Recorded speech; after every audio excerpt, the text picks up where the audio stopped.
Hello and welcome to my channel. Today I'll be doing this green and red look inspired by this artist on Instagram. Green and red are amazing contrasting colours and it's always fun to use them in the look, so let's get started with the base.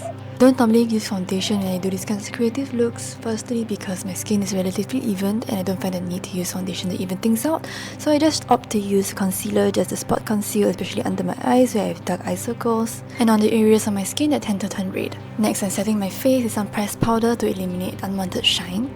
Moving on to eyes, I'm using the In the Limelight eyeshadow palette from Colourpop. I'm using a fluffy brush to apply the shade Miami all over my eyelids, under my eyes and bring it down to my cheekbones. Using a really fluffy brush helps to diffuse out the shadow really easily, and this layer acts as a base for the deeper shadows to be blended into later on.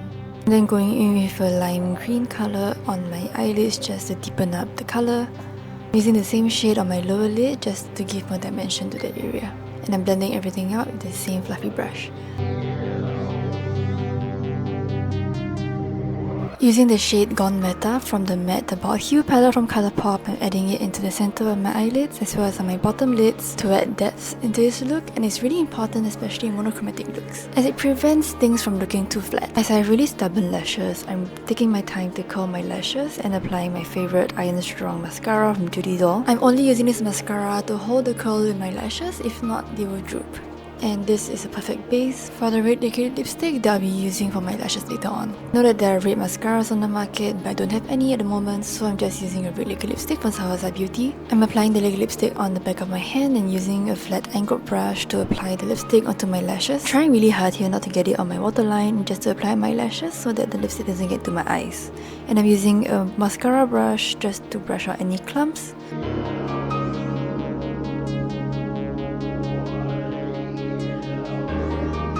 I'm using the same brushes to apply the lipstick to my lower lashes as well, making sure that every lash is coated with the lipstick. The red lashes are one of the focal points of the look, and I wanted to take extra time and care to make sure that the lashes really popped.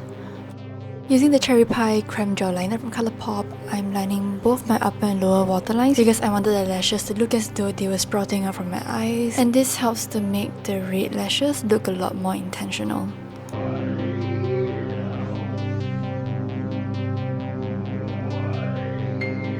Moving on to brows, I'm using this brow pencil from Molly Cosmetics, which is a really nice ashy brown colour that isn't too cool and that matches with my hair, and I'm just lightly filling in my brows. I'm doing this as naturally as possible so that the brows stay light but still shaped. To add more red into this look, I'm using this Hot Silk blusher from Molly Cosmetics as well, and I'm dabbing off most of the product because it's really pigmented, lightly applying it on my cheeks in a horizontal fashion. I'm then using more pressed powder on the puff to actually tone down the blush a little more because I'm mainly using the red blush to act as a transition between the eyes and the red lips that I'll be doing soon. Then applying the same liquid lipstick from Sahur Beauty, which is sadly discontinued. I really love this red colour and it's really lovely to apply. Then I'm taking the time to apply the lipstick because I want it to be really crisp.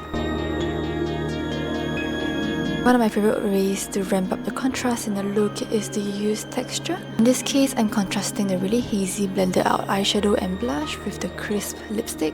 This adds another point of interest to the look. And this is the colour application done. I think this is really nice all matte, but as I said, playing with texture is really important to me, so I'm just adding on an extra layer of interest with a lip gloss. And doing this actually helps to balance the look out even more. Because while the look on the whole is really eye-catching, once you bring that really strong glossy red lip into the picture, you actually get to look at everything as a whole.